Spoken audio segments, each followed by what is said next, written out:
তখন ঘুমের টিপের 2 পদের নিছি, নকটিন আর মাইলাম নিয়া আমি 5টা করে 10টা কিনছি। কেনার পরে এরপর আমি ওনাদের গ্রামে গেছি। আমার প্রশ্নটা ছিল আর এরকম, মেয়ের কথাটা বলছেন সেটা আমি বলতাছি, মেয়ের কথাটা আমি বলছেন। আবার যাচ্ছি। আমার প্রশ্নটা ছিল এমন যে প্রেস ক্লাবের সামনে কিন্তু আপনি একটা সেটাই। ব্যানার নিয়ে বলেছিলেন যে আপনার মেয়ের সঙ্গে অনৈতিক কাজ করা সেটাই হয়েছে, বলতাছি। এই ধরনের কথা বলছেন, যাদের কারণে কিন্তু অনেকে আপনাদেরকে ব্যাড কমেন্ট করতেছে।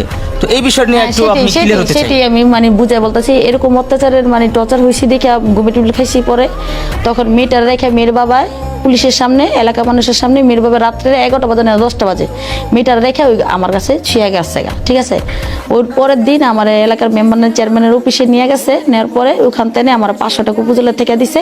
ওই 500 টাকা দিয়ে আমি আপনার ইয়েতে গেছি, প্রেস ক্লাবে গেছি। যার পরে আমি বলছি আচ্ছা আমি ঘুমের টেবিল খাওয়া সালাম, ঠিক আছে আমি মিথ্যা কথা বলছি, এর জন্য মাপ চাই। আর আমার একটা শিশু মেয়ে, ঠিক আছে, আমি এর জন্য মাপ চাই।